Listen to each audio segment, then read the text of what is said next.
Now, I'm just interrupting to bring you this update lecture. When something significant updates on Midjourney, of course, I will show you. And actually, at the time of recording this, just yesterday, Midjourney made this update. So I have, because not all of you will see this, but I'm making this lesson is about image style and keeping character consistency. So this is where you copy over an image's composition. You say, I want something in this style. I want something in this style for it, coloring the way it is.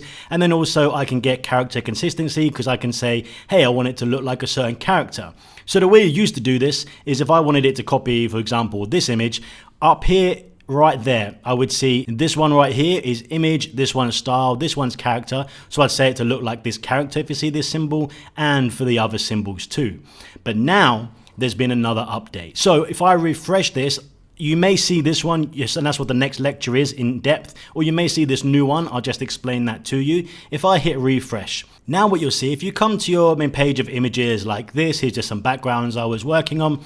If you now click the add image, this is where I'm about to show you, you would upload an image, say there's an image of me, you've seen me do this before. Right now you see image prompts right here, style reference and character as their own little square box right below, right on the drop down above your images. So if I had me, for example, if I just click this, it instantly goes into the image prompts. But I can grab this and say, no, I want to use this for the style, and it goes into there. Or I want to use this for the character reference. And that'd be the same as having the character symbol applied like you're going to see in the next lecture. I can also just drag this onto there like that and say I want it in this style like this, or perhaps I want it in this style, take away this one. You just drag and drop them into these three boxes.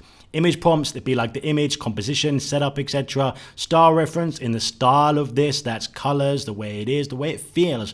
Character reference, the character is in here. So you may be seeing it depending if it's updated, if you're using this version. If Midjourney have even rolled it out to everyone in all locations right now, I'm unsure. So I'm showing you both. In the next lecture, you're going to see it where you see the symbol in the corner. Like if I add this, you used to see it come up, now it goes into this drop down. I'll show you both.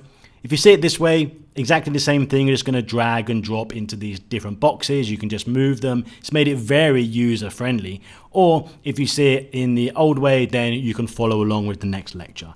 That was just an update lecture. If anything else needs to be updated to let you know if there's any radical or big changes, I will of course update you. So let's continue on to the next lecture. We'll go into depth about image, style, and also character for keeping consistent characters throughout your edit.